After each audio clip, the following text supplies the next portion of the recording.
দিয়ে দিলাম অনিয়ন,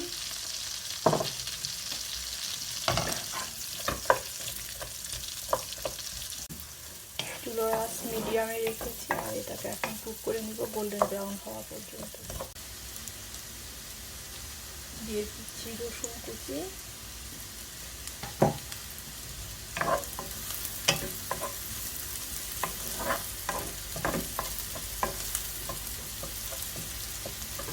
দিলাম একটু লিক, এটা অপশনাল, আপনারা চাইলে অ্যাভয়েড করতে পারেন।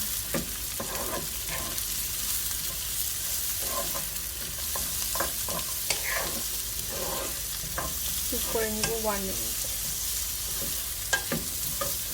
দিয়ে দিলাম অলিভ অয়েল,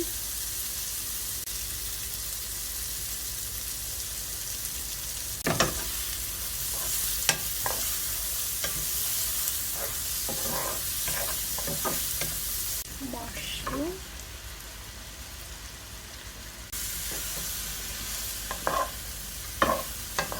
এটাকে কুক করে নিব এখন।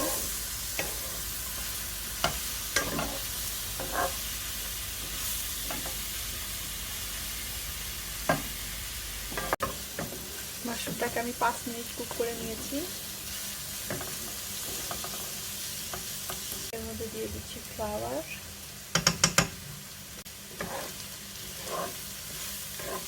দিয়ে কুক করে নেব 1 মিনিট।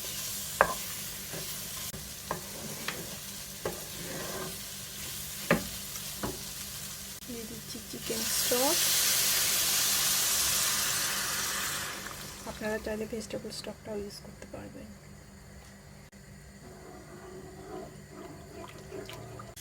দিয়েছি স্বাদ অনুযায়ী লবণ, ফ্রেশ থাইম। আমি স্যুপটাকে ঢেকে দিয়ে 15 মিনিট কুক করে নিয়েছি। এখন এর মধ্যে দিয়ে দিব ক্রিম।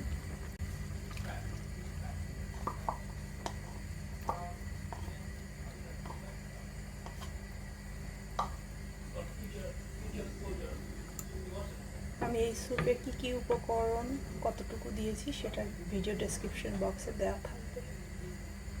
আর চিকেন স্টক কীভাবে বানাবেন সেটার একটা ভিডিও টিউটোরিয়াল আমার চ্যানেলে আছে, লিঙ্ক ডেসক্রিপশন বক্সে দিয়ে দিব। এখন স্যুপটাকে কুক করে নেব, এটা বলক আসা পর্যন্ত। আপনারা চাইলে স্যুপটা এভাবে সার্ভ করতে পারেন, আর কেউ যদি স্যুপটাকে আরেকটু ঠিক করতে চান সেক্ষেত্রে ফ্লাওয়ারের পরিমাণটা একটু বাড়িয়ে দিবেন। আমি এটাকে ব্লেন্ড করে নিব এখন।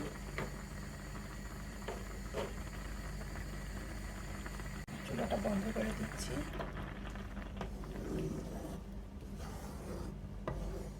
সাথে সাথে ব্লেন্ড করব না, আমি কিছুক্ষণ ওয়েট করে তারপর ব্লেন্ড করে নিব। আর একটা প্যানে নিয়ে নিচ্ছি বাটার, দিয়ে দিলাম একটু মাশরুম,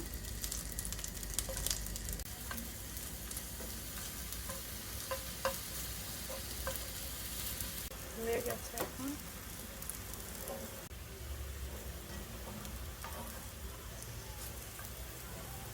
5 মিনিট পর এটাকে আমি এখন হ্যান্ড ব্লেন্ডার দিয়ে ব্লেন্ড করে নিচ্ছি।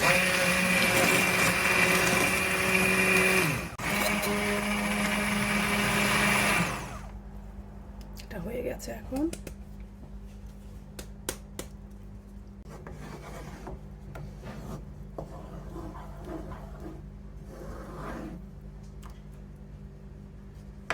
স্যুপের থিকনেসটা দেখাচ্ছি।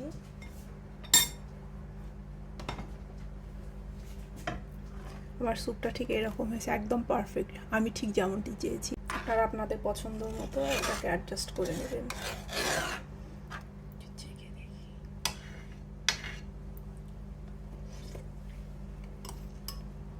পারফেক্ট। ইটস দিয়ে দিচ্ছি একটু ব্ল্যাক পেপার পাউডার, একটু ফ্রেশ থাইম। এটা ব্রেড টোস্টের সাথেও খেতে পারেন, এমনিও খেতে পারেন, যার যেভাবে পছন্দ। আমার রেসিপি যদি ভালো লেগে থাকে তাহলে অবশ্যই সেটা বাসায় ট্রাই করবেন এবং আমার ভিডিও আপনাদের ফ্রেন্ডস অ্যান্ড ফ্যামিলির সাথে শেয়ার করবেন। সবাই অনেক ভালো থাকবেন, সুস্থ থাকবেন। আল্লাহ হাফেজ।